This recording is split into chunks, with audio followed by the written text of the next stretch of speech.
Welcome to a new episode of Jazzy Talk, Season 6.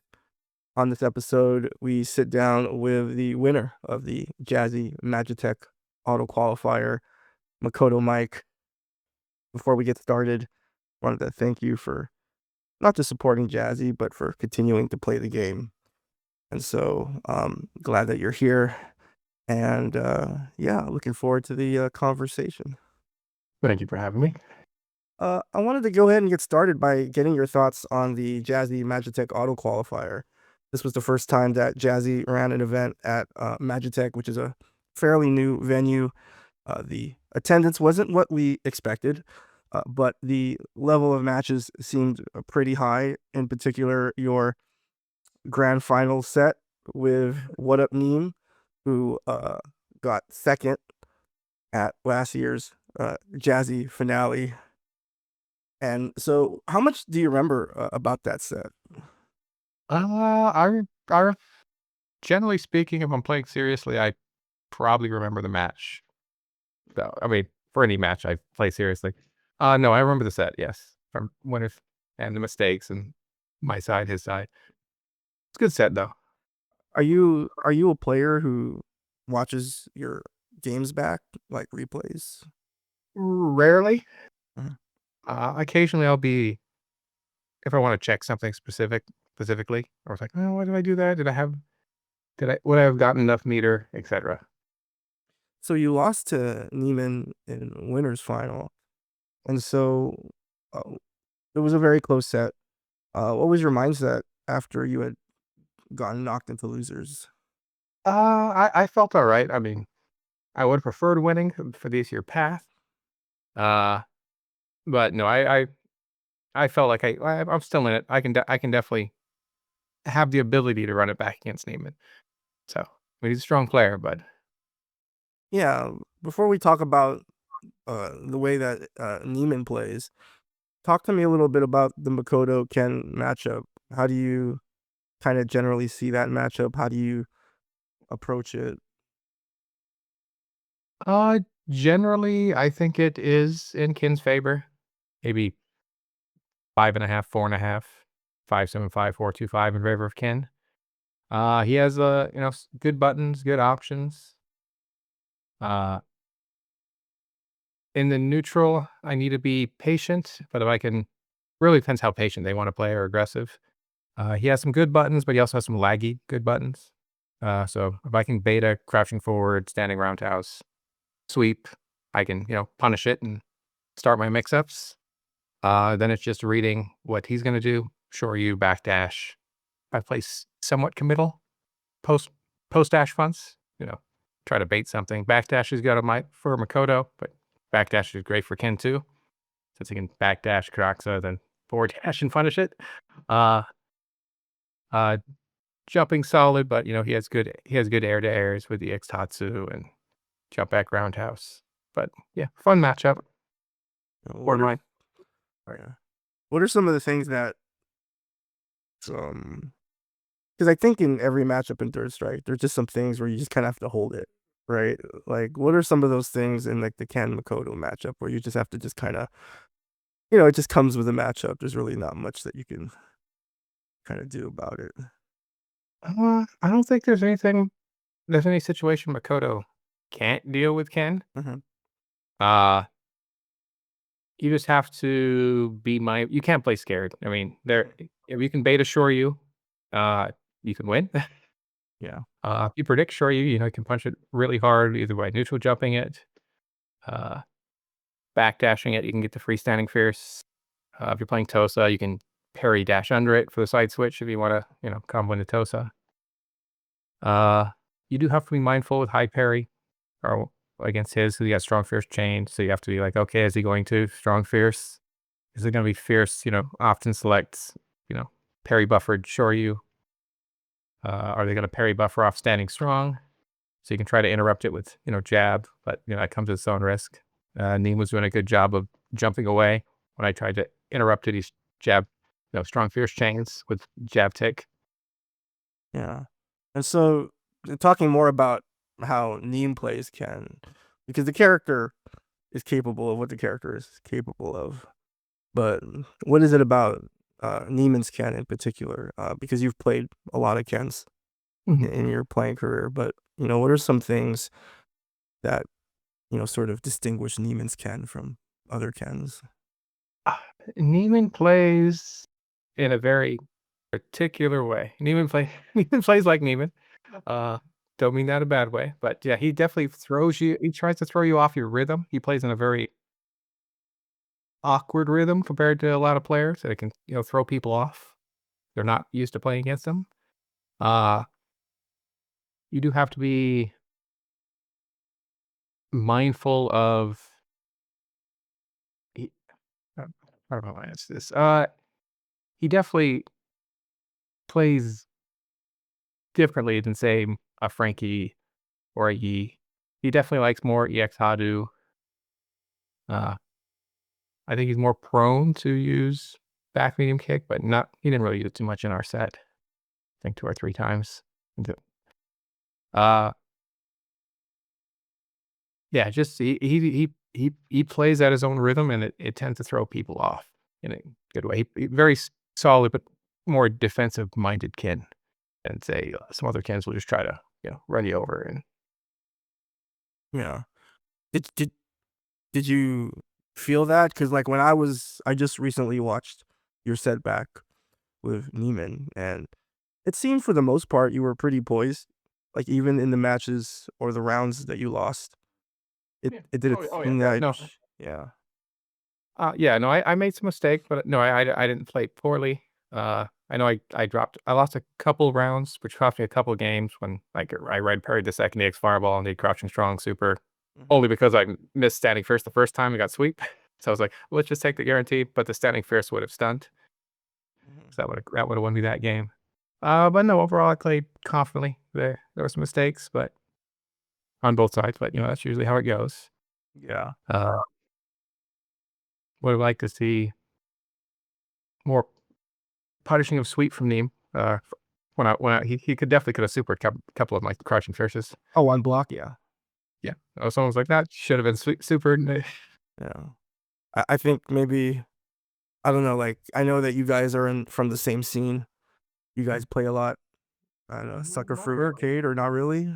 No. Uh, I mean, we've been playing a little more since Tom opened up Psycho Free, but uh, n- for being relatively local, because he's in Santa Cruz, which is 40 miles away, Yeah. we don't play that much.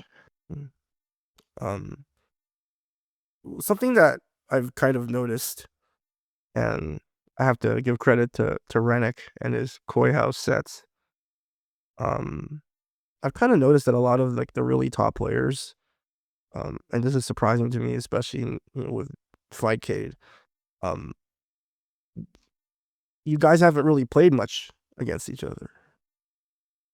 Yeah, yeah.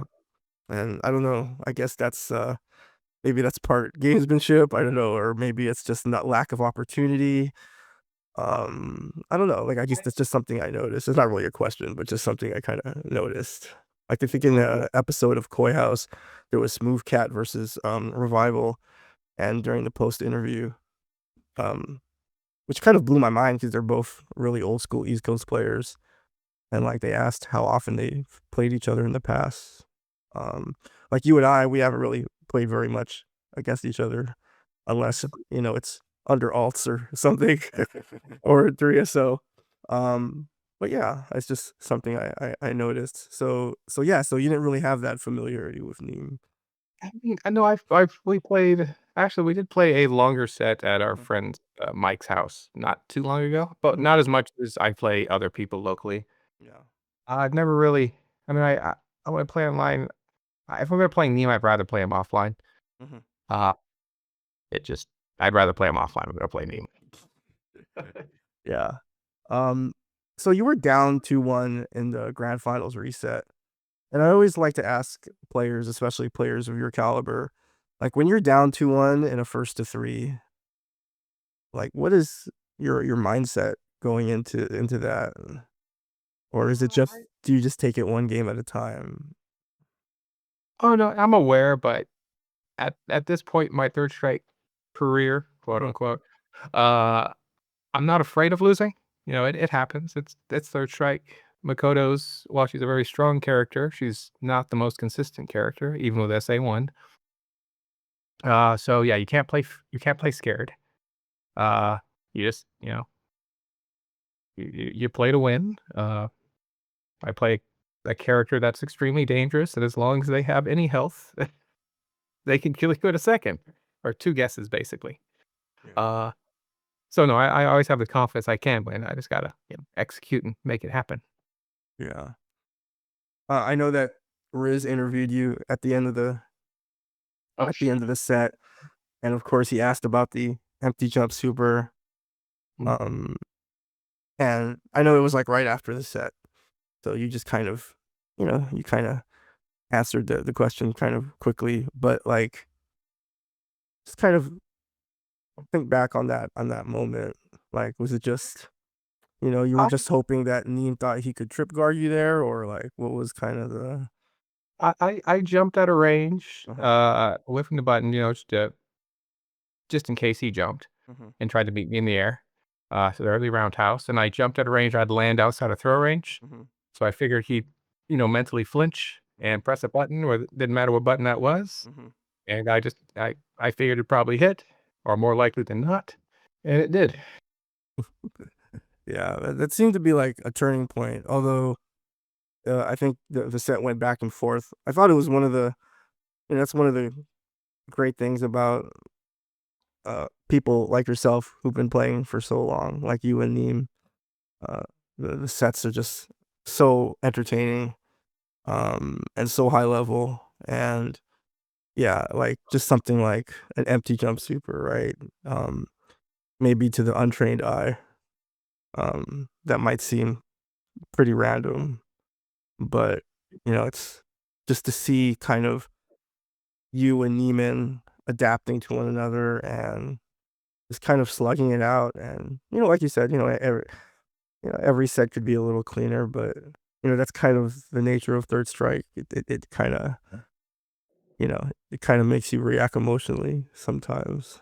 So yeah, no, I really enjoyed the set. It was amazing. Uh, Hopefully down the line you can have another chance to play Neiman. I would definitely love to see that. Yeah, and so I wanted to kind of go back now, and I mean, correct me if I'm wrong, but I don't think you've really done many podcasts or any interviews. I did, let's see, I did the Evo one back in the day. Yeah, Uh, we'll get to I that. did I did one at the last Jazzy Finals. I'm forgetting who I did it for. Uh, Was that released? I don't believe it. I don't know if it was released. Hmm. I just he just asked me to do it. But yeah, I have no clue it was released. I don't really follow, well, I don't use Twitter or don't Yeah, really keep track of these things. yeah. So yeah, so this might be like the first opportunity for people to get to know you and get to know how you got into Third Strike. So yeah, like talking me up a little bit about your history with the game. Like, how'd you get into it? How did you discover it? Like take me to kind of like the start. Yeah, no, I used to, I mean, before Third Strike, I used to play, well, I mean, I did play some other fighting games. I played some, MVC one. Okay. I remember playing Second Impact. First more like like Great America. Uh, and I used to play, well, beat Monty games primarily at, Sunnyvale Golfland. I got into Third Strike right around the PS2 release. That I I do remember. I remember I was at Sunnyvale. I remember Jimmy J Tran was was playing in the Third Strike tournament. Although he's using Oro, SA3 Oro. I do remember that. Uh, I was like, oh yeah, this game's pretty sick. I should, start playing. Give it a try. And I started with, I think started with Goki. That generally not a great first character with, no health. Played Chun for a while, and then I eventually just made the switch to Makoto. Yeah. So why Makoto? Like, what was it about the character that drew you to her? I I liked her more than Chun as well. Chun's a very, very strong character. But, Makoto was more interesting. Uh, Definitely a different character. Didn't really see her too much in tournament in America outside of a handful of people. Uh, I just figured, well, it's not that. The only other character I considered was Ken, but yeah, no, I was just like, well, I like this character, and I stuck with her and have stuck with her for the last like probably 20-ish. Oh no, if I probably switched with other. Okay, maybe 19 years, give or take. Yeah, it's at this point, give or take a year, not much of a difference.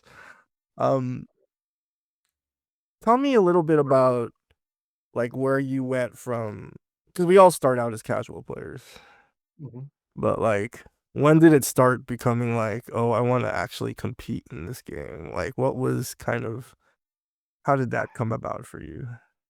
Yeah, I mean, yeah, I remember starting to play. I remember, well, Cellular still had somewhat of you had a growing scene back then. Sorry, it's a little blurry years why. Yeah. Uh, I used to play regularly with uh Rob, or also with Black Rob, Ryan, you know, Let Blood Run, or Ryan B. What do you want to call him? Yeah. uh, a bunch of other players, and yeah, we just kept playing. I used to be able to play like almost daily back then. Uh, and yeah, I started entering like local tournaments. You had the NCRs, you had the uh MGL tournaments. We were playing Pyro at MGL one time in a tournament back when I still played Chun. Hmm. Uh, yeah, hard to say exactly why. I guess it was more the beat Modi game for dying or dead at that point. Hmm. Uh, so I just made the switch. Yeah. So let's talk a little bit about your I guess you could say this was kind of when you burst onto the national scene, sort of, with your top 8 finish at Evo. So you said that you got into the game around PS2. So that meant you weren't playing you weren't playing that long until you got into until you placed top 8. Um Yeah, I remember. I think I probably started a little before the PS2, but it was probably right around that time. Cause yeah, I remember getting it, and that was pretty early. Yeah, no, yes, I did. I had a good run that tournament. mhm. I have no issues acknowledging. No, I was not the fourth best player in that tournament. Um I mean, so that was 2007, right?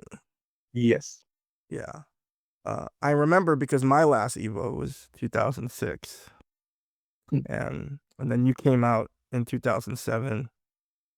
And so, had you ever been to an Evo before That then? was the only official Evo I ever entered. Official tournament for Evo I ever entered. Mhm. Went to yeah that year. I went to a couple Evos afterward, but that was more of a it just happens to be the third strike people would show up at Vegas at the time of Evo. Mhm. Yeah. So we had back when we had the Hooters gatherings where, Lance won the Hooters Cup because everyone was so drunk falling over, and he was, completely sober. But Well, Hooters has been in the news lately. has it? Yeah, Hooters filed for bankruptcy Oh, okay, yeah, yeah. just Right. recently. So, uh, kind of pour one out for Hooters. It's funny you mentioned Ryan and Lance. Ryan and I used to go to Hooters in San Diego County, and I swear we went for the wings. The Yeah, wings are good. The food is I good believe there.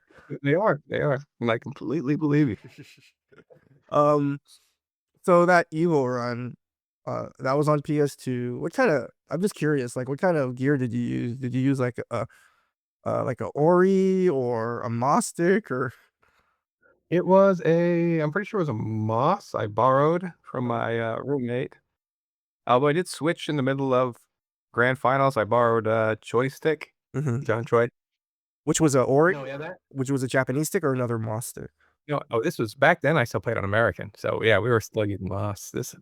Yeah, no, it took me a good year to get used to playing on Japanese sticks back then. That's No, yeah, I remember, let's see. I remember playing in the first pool and, oh my god, who am I thinking of? Oh my god, SoCal Hugo. I think he lives in Arizona now. I'm trying to blank his name. Ray Ramos. Yes, Ray was in my pool. I remember going I remember actually I think I lost the game in the pool. Hmm. We got the first initial batch, Yeah. and, I remember winning, I guess I beat a Makoto in the mirror match at the end. Actually, I think I I woke up, walk up throw, which is it is pure genius, it's just gravity by mock status, but that worked. Hmm. I remember beating Yi, uh, or should have lost, Ino, but I beat Ino because he dropped the last parry of, Tosa, and it cost him the game. That's a big part of the reason I got top 8 that year, and I beat the Necro I played in top 8, uh, who's I don't think it's PC to name him anymore. Yeah. Let's just Uh, say he's yeah. yeah, no, I'm trying to nothing remember. against I'm trying to remember. Yeah, I think we all know. We all know. We'll just call him AH. yeah, yeah. I beat him to get to top 8, so I was kinda surprised I had to play him again so quickly. Mhm, Uh, as he was the last match I played before I made main stage. mhm. I remember playing on main stage, that was fun.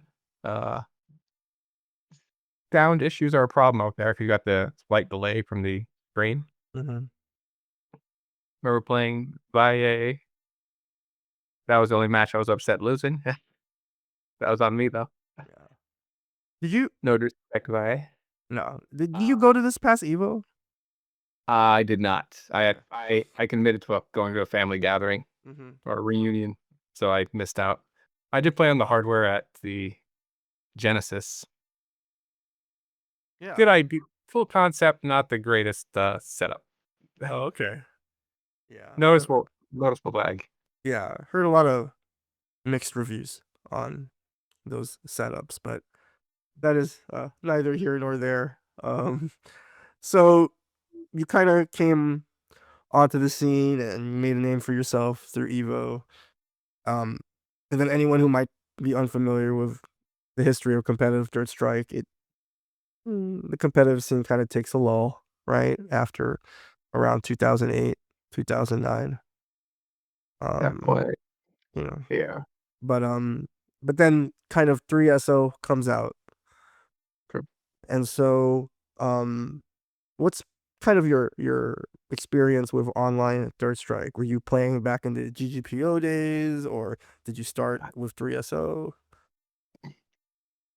Yeah, online, yeah, my first experience would have been, yeah, 3SO on the PS3. Mhm. Uh, I mean, I didn't play the first time I did first time I tried on, traditional Fightcade was during COVID. Okay, Okay. look, the first time I started Fightcade. I remember playing on the Xbox, played with, Ryan a lot, uh, Phil, Arena Up, or you wanna call 'em, Mhm. all the SoCal Cali boys. I mean, yeah, yeah, online's a interesting experience, there's pros and cons. Yeah. Um, so you mentioned some players that you played a lot, both online and offline.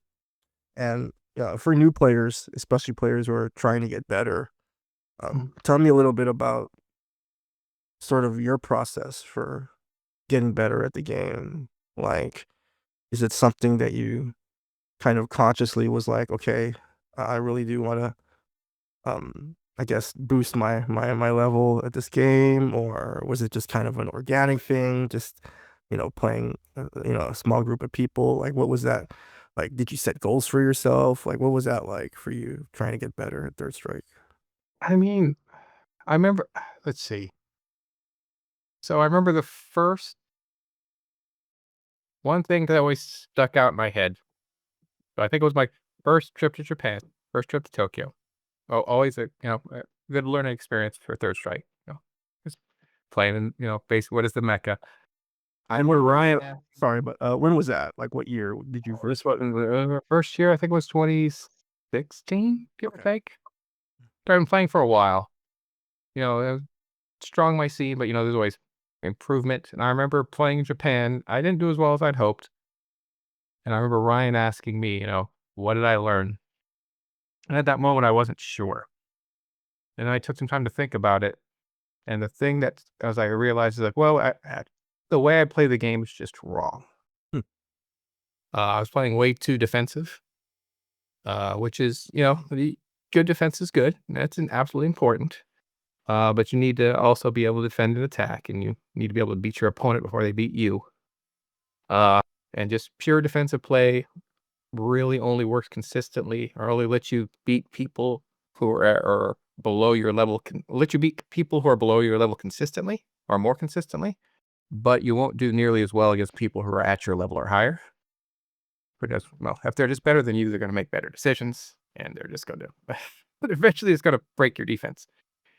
Uh, but yeah, that's something always stood out in my mind. As for what I do to improve, generally, I try to play strong people, uh, and then sometimes you got the great training mode, fight cave, or the lowest script more than the regular training mode. But sometimes you can set up situations like, well, is there a better option here? Uh, is there better set play here? That's a huge, huge, huge help by compared to our old day standards, right? Even PS2, you're like, well, you can kind of record it, but you can't have it do a reversal unless you have a friend help you. That grayer, it's like, I think I might be able to jump punish this, but I'm not sure. And just a greater understanding of the mechanics. Uh, yeah, a lot of it's just watching matches is great. And that'll help people improve, playing people stronger than them, asking stronger players questions. Try to ask more specific questions though, general questions like asking the player, well, what can I do? It's like, well, what situation? Defensively, offensively, close knockdown. I can tell them specifics, but then you need to know, like, okay, when you neutral jump here, what should I be doing? What should I be considering? Uh, a lot, yeah, a lot of it's just, yeah, pick a good character, get good with them. If you want to play a low tier character, you're still probably better off learning a high tier character first. You can always, yeah, you'll, it'll it's better to play a character with more options just so you can truly understand your when you play a you want to play Q or something, you really understand how gimped your character is and what you need to be good at. It's much harder to play a character that different or weaker. Mhm. But yeah. Yeah.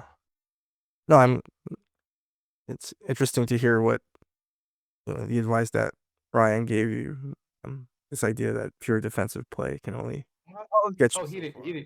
he didn't give me that defense. He Oh, took okay. me after what did I Oh, learn? he said, "Yeah, that's you." Oh, okay. That was the conclusion I finally realized. It's Oh, like okay. I'm just playing this game wrong. Mhm. It, defense is good. But you do need to be able to beat your opponent, and there's give and take in Third Strike. You need to be able to attack and defend well. Yeah. Pure defense is a pure, like, defensive runaway, keep away style is generally not going to win matches against strong players with any consistency. Mhm. Or, look, what strong is debatable, but yeah, generally, you need to be able to beat your opponent Mhm. and also, defend well, not just hope Yeah. they beat themselves in a way. Well, one of the reasons why I enjoy watching your Makoto so much is because it's clear that you have such a strong understanding of what makes the character effective. Like something as subtle as like, for instance, um, like you're familiar with the game mechanic TDK. Uh, Like basically the idea that, you can't reversal. oh, So it's like whenever I see you play, yeah, you're always trying to put your opponent in those, or you're trying to find a way to put your opponent in those situations where where they have to guess. Um, your understanding of of frame data. Like one thing that I noticed in your set with Neem is that you caught him quite a few times after an air reset with the, you make them block the stand short, and then you Karakusa. All this even standing strong as a spacer and Yeah, already maybe I mean, I also like jab reset and yeah, mix up dash under and guard Karaxa or yeah. and Pierce to keep him honest. Um, and so I wanted to talk about SA1 because traditionally you're a SA1 character, and another thing that I think makes your Makoto, really effective is your meter management. SA1's really great, but I noticed that you don't really let it rip, even if you have meter, unless you feel like you're in like a situation where you can, like you're trying to kind of minimize the number of turns you need to win the round. So like you Yeah. may have meter, but if and there are a lot of times in the set with Neiman where you could have, I heard sometimes the commentators. It is not a knock on Riz or Vodka. Their understanding of the game is still at a certain level, but like a seasoned third strike player will understand like why you don't super there. But that's kind of like interesting though, right? Because it's like it also prolongs the game, like in a way. So like, yeah, like what's your like mindset about kind of using SA1, because you're very efficient with it, right? But what's kind of your mindset when using that super? Because it's such a long bar, and then if you hit it, and say it's in the middle of the round, and the opponent still has a lot of life. I mean, they knock them all the way back, and it's just like, so yeah. What's kind of your mindset with using SA1? Oh, yeah, no, yeah, meter management is super important. Yeah, SA1 Makoto is definitely different than SA2 Makoto from a decision standpoint. Yeah, I generally play pretty EX stingy unless there's a reason for it. SA1, very general thought is, yeah, I generally save it for the kill or the stun. Definitely for, you if you unless you get ran over, you'll pretty much build a bar every round. But yeah, for round 1, I'm okay burning it to win. If I lose round 1, yeah, general game theory, just land super as soon as possible so you can build as much meter as possible for to enter round 3. It's what I it's my main reason for why I didn't I d I mean, yeah, there's and versus the Neem set, there was multiple times I considered reversaling, like, he did, like, crouching 40x Hadu. It's like, no, it's super there, it's not gonna kill him. For the big part of the reason you said, it's like, yeah, it's good damage, it gets done by itself. But, yeah, it knocks him all the way across the screen. No, I have no EX, so I'm not as threatening. Uh, that it makes it less scary to guess against Makoto.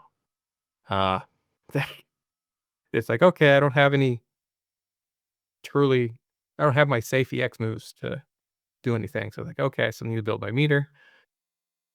Yeah, my general theory is yes, save it for the kill if for for winning rounds. Unless you lose the first round, then yeah, and burn it immediately.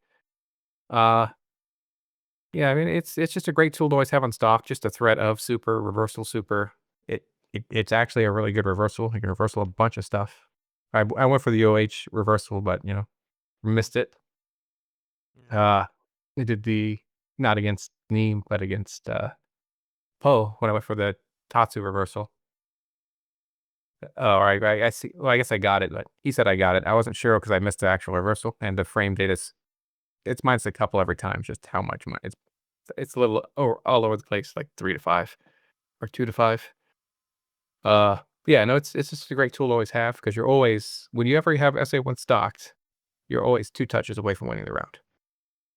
You land a Croxa, okay. Then the next mix up for the game, whether that's standing fierce Chesto, standing fix EX Chesto, you can go for different Oki to always stun. Yeah. So I know you're probably maybe sick of having this conversation, but again, I think there's uh, you haven't really had an opportunity to kind of share your thoughts on the game with the scene. But yeah, like why SA1, not SA2? Like, I mean, I know that you kind of started out with SA2 a little bit, I guess, or like you kind of. I definitely, yeah. My early Makoto, I played more SA2. Uh-huh. SA2 is still good. When it comes down to it, it's not that SA2 isn't good, Uh-huh. but when you're constantly playing like very strong opponents, you're playing, top level American, Japanese. If you want to win consistently, SA1's just simpler. Hmm. You can play around SA2. You can't really play around SA1. No matter how, you want to play defensively, it's, you can avoid SA2 if you just don't give them the opportunity. I mean, they might reset you or jump, might be able to dash under, jump, etc. But you can really limit the use of SA2. They're pretty much just EX moves. Uh, SA1 is always scary no matter what your opponent wants to do in the matchup, or whether they want to try to play offensively, defensively. It's always a threat. Yeah. Yeah, I always But think of like SA2 Makoto, like Makoto SA2 as kind of like a situational super, right? Like kind of like Denjin, and like there's certain like parameters or certain things that you have to establish to get into your win condition, for exactly. SA2 to work. But SA1 can be kind of dangerous, really, in Yep. multiple Yep. situations. Yes, it's always dangerous. Maybe not as one touch way, but yeah. Currently, I mean, I will dab. Will pick SA2 against in some matches, and occasionally get some players, but I'm not a big fan of switching because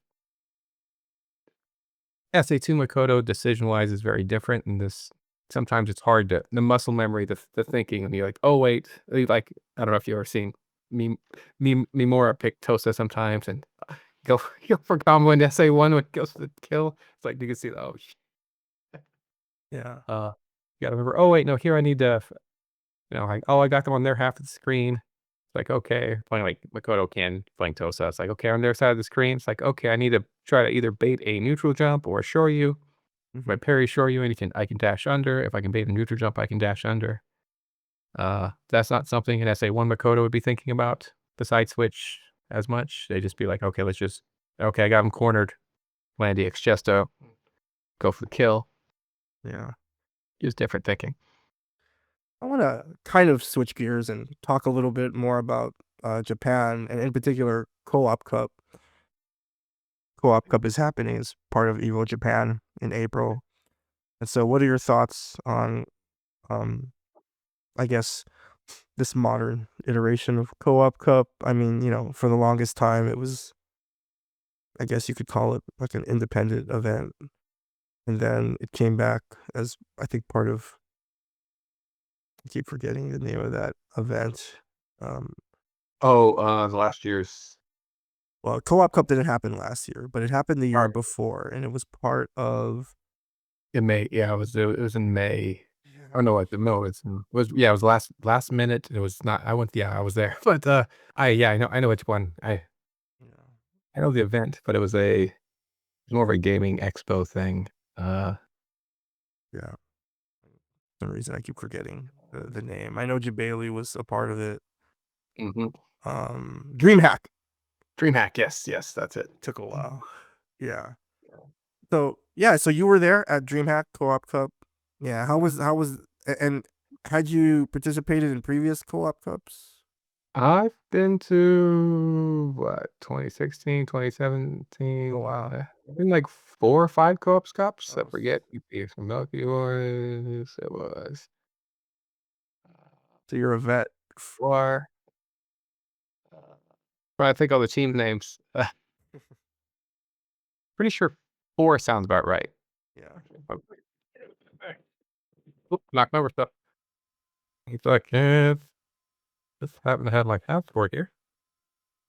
Let's see, 2015 to 2016, 2016, 2017, 2017, 2018. So 4. I've been to, yeah, 5 co-ops. Wow. Uh, yeah, last year it was a nice big venue, which there was a pre, yeah, there was no pre, yeah, there was no pre-coup last year, or not last year, the year before at DreamHack. Nice venues. I was surprised at the high turnout. It was surprisingly large turnout considering how last minute it was. Mhm. Yeah. A lot of the foreigners couldn't go.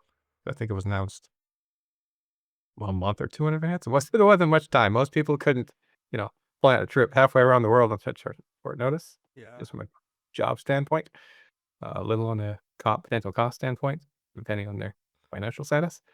Uh, no, it was a fun event. Good to see everyone.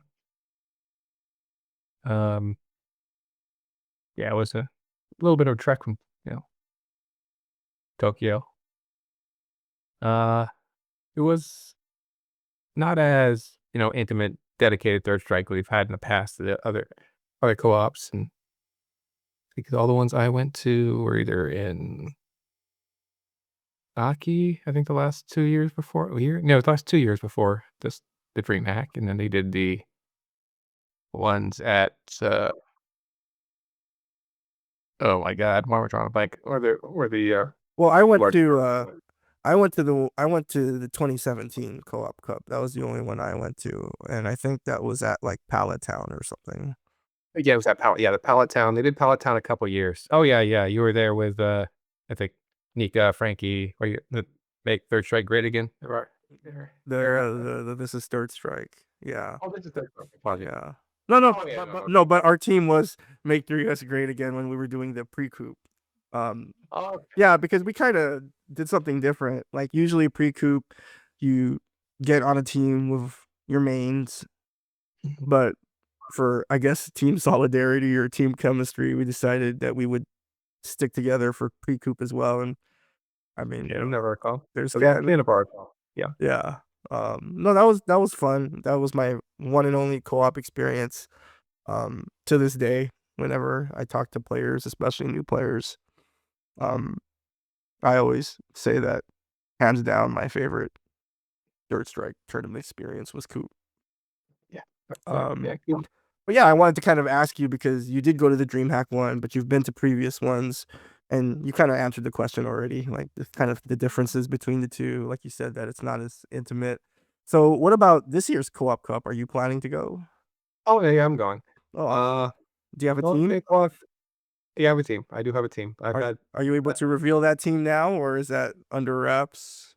I don't think I would pick the team name yet. So until that's you got to pick a name until you officially announce it. Mhm. I know it's a it's a good team. Uh, but yeah, the only thing I will say that before I answer that question, the one thing I do miss about the old coops too was that it was around New Year's. So you go there, you spend New Year's in Tokyo, and then go play in Kyoto, which was always a blast. This year, I mean, I'm happy that Coop's living on. Uh, I w- do I mean, I wish there was some pre-Coop. With the that was also one of the funnest parts. Having the team, same character teams. Uh, but no, I understand. Things change. Um, but I'm looking forward to it. I do wish it's give and take. You gotta accept the fact that sometimes things have to change. Uh, but yeah, no, it should be fun. Anyone that can make it out, should be a fun event. Definitely a different time of year. Does cost a little more than well, Christmas flights, time flights aren't the cheapest either. But yeah, it should be a fun event. I'm assuming we'll have a decent amount of international turnout just because it's an Evo event. So are people like, well, I'm already going to be there. I did try to get Jimmy to play on our team. And buddy, yes, I tried to get Mr. Naps himself. Uh, he considered it, but he wanted that. He was like, well, I want to focus on tech, and I was like, fair enough, I understand. I forgot what year it was. I think it might have been 2008. But like my favorite MV matches were that 2008 Family Fun SBO qualifiers. MV played out of his mind. Like he really cemented himself as like we have great Urian players now. Steel Hammer, Resolve. But it would be nice for Amphi to get back on the horse. He does occasionally play Yeah. at FFA. Uh, so yeah, no, it's his his footsies and basics are so strong. Yeah, that's the Uh, thing that kind of I think kind of separates Envy from the other Urians. Yeah, he doesn't have the. Yeah, he'll acknowledge it. He's like he doesn't have like the like reverse tackles or like after his time. He'll acknowledge like oh yeah like Like, that. He doesn't have to go. like not the most up to date tech, but his neutral, right? Yeah. Oh yeah, no, it's still really solid basics. Mhm. Doesn't need to be super fancy, but yeah, you still have to earn your wins against him. Yeah. Uh, yeah, Yeah. shout out to Jimmy. So, um, tell me a little bit about Suckerfree Arcade. You had mentioned it earlier in the podcast. For people listening to this, Suckerfree Arcade is like what? Is that like a venue, a place? Like, Currently, it was in uh a guy named Tom, Kip Douglas's brother Dave. They used to be in his garage. But then he since moved, so it's now in a different venue. It's technically invite only, but if you're cool, prove yourself to be cool, you get yourself an invite. yeah. Uh, yeah, it's just one of the few gathering places we have for Third Strike in the Bay Area. Between that and so other people have cabs in their house, and now that we have Magitek that through the event, the qualifier. Yeah. Yeah, it's the remnants of Keystone 2 in a way, but, not nearly as much, partying as it used to be back in the day. Don't party every weekend anymore. Uh, how many new players do you usually get at SFA? Like, are there a lot Well, of new players showing up? depends what you mean by new. We definitely been getting more, but it's probably like let's see, because a lot of it's sometimes just drawing out old players, getting Mhm, like Rom we got Rom to show up once, mhm. Kinetics, m Mike, like a half dozen other folks. Mike on a good night, there's like maybe 15-ish players. So, yeah, probably not 20, but it depends. It's only like a monthly thing, give or take. Mhm. You have some newer players by Third Strike standards. Yeah. If they haven't been playing like 20 years. But yeah, I'd say probably 5 to maybe 10 of those are relatively new players. Yeah. Because I just mentioned like players like Resolve. Mm. Like, I don't know about you, but it always gets me excited to see like these really young new players, Boa, for example. Yep, true. Yep, both. These Very are strong leaders. players. Yeah, these really new players that are really passionate about our game. And so that kind of leads me to like my next question. Like, we had been talking earlier, like we've been playing the game forever, Mm. 20 plus years. Um, why do you keep playing Third Strike? Like, why are you playing Third Strike in 2025? I still enjoy the game. One thing I've always liked about Third Strike, at least at the higher levels, is that it's just what makes Third Strike fun and interesting is that you're constantly adapting to what your opponent did. Like, okay, this time I know I went low here last time. They're this time I think they're gonna go high. It's a constant back and forth adjustments. So you get really push yourself to get better and deeper understanding of the game, the player, the situation. So yeah, it's always fun because it's a game you can pretty much always get better at. That Yeah. is primarily why I keep playing, and I just don't. I'm from the era, uh, your era. I mean, I don't know how much it was a thing. Well, in SoCal was a thing where, honestly, if you played Third Strike back then, you probably didn't play other fighting games. Yep. Yes, you pretty much if you played Third Strike, you played Third Strike. You weren't really a part of the Street Fighter community, quote unquote. You're just a Third Strike player. Yeah. That's the era I came from. Yeah. I don't know. Like, what do you think about that? Like, that's kind of the legacy of our scene, I guess, in our game. Even though, like, last year, and I don't know, I'm probably gonna get some flack for this, but like, I don't know. To me, Third Strike at Evo last year was, I don't know. Like, I don't know if it was so much about the game, but so much about the moment. right? And I think we all know what moment I'm talking about. Again, not to denigrate Evo Moment 37. I was there in person. I was sitting right behind Kandebu when when that happened. And I always say the story that like, what did Third Strike players do after that happened? We walked to the parking lot and we were all thinking about other things that Justin could have done or Daigo could have done. It was just kind of yeah, like I'm not clearly that was a moment and it's like it's a meme now and like everyone's embracing it and it's a huge marketing ploy and it's a we see it on Twitter all the time and Justin kind of tongue in cheek talking about how he keeps being reminded of Evo Moment 37. Um, but I don't know. It's just kind of weird how like for players like you and me, it's just and it's very easy to kind of think of like, oh, okay, we're just hating, what I mean? Like, but like we're just being authentic because we were playing a game at the time that no one really wanted to play. Like it wasn't really that popular. Um, Yeah. like in terms of like you know like it was always last at Evo like for like a certain amount of time, but I don't know, like it always felt like I don't know, like it always felt like Third Strike players had a chip on their shoulders. I don't know. It was yeah, no, it's from an era where I remember, like, Viscant writing about the posts about his what his issues was with third strikes, and they were all valid points. Yeah. But they're only valid from the sense that if you're treating it like it's Super Turbo or Street Fighter 2, but you realize third strike was meant to end that fireball wall Mhm. or, like, just different thinking, different it was meant to be a different game, it played considerably differently, Yeah. to the point that I'd only describe it as Street Fighter-esque. Yeah. It's got some of the bare bones, but, parry is the mechanic. If you don't like parry, you're just not gonna like third strike. Yeah.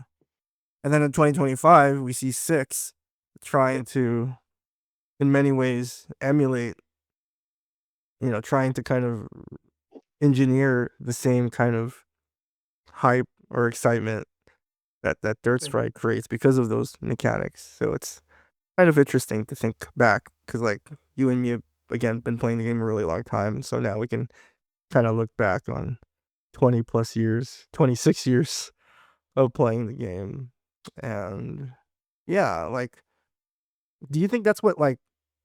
Because I've always like wondered like why do, and I guess I should just probably ask new players, but like, why do you think new players are attracted to Third Strike?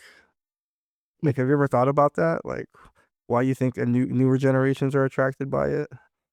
And because it's so different from like modern games, like, and that's another issue I have with modern games. They all look the same. Like, I know the new Fatal Fury came out, and I was just watching like 10 minutes of it, and I'm like, this is Street Fighter 6. This is like, it looks the same. Yeah. But yeah, they were like, have you ever wondered what the appeal of Third Strike is? I mean, it's like a 26-year-old game. It's yeah. And no, I actually haven't. I mean, I know they got some sick characters. Mhm. Generally, like pairing, which you can guess your way. You know, you're always a guess away from beating anyone. Yeah. You guessed right enough, you can beat anyone. Yeah. Uh, Yeah. so it's kind of a degenerate game in that way.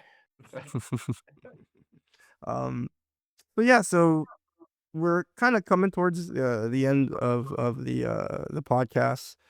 And so I just kind of wanted to get your thoughts on the future of the game. Like the subtitle of the game is Fight for the Future, right? Like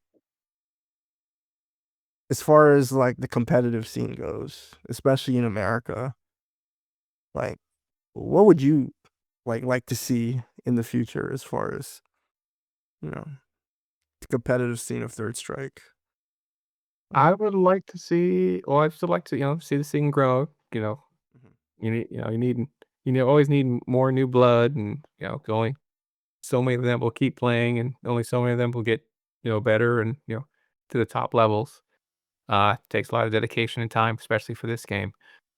Uh, I'd like to see it live on, uh, and continue to live on. Um, yeah, As long as I mean, I think there'll always be somewhat of an online scene, but we need the local arcades or local venues to survive. SoCal still got, Don's and a couple other spots. We got a couple spots here. I think New York has a couple spots, if I recall. I think two or Yeah, next level in Brooklyn games for now. yeah. Things are always very touch and go when it comes to arcades and just They don't make money.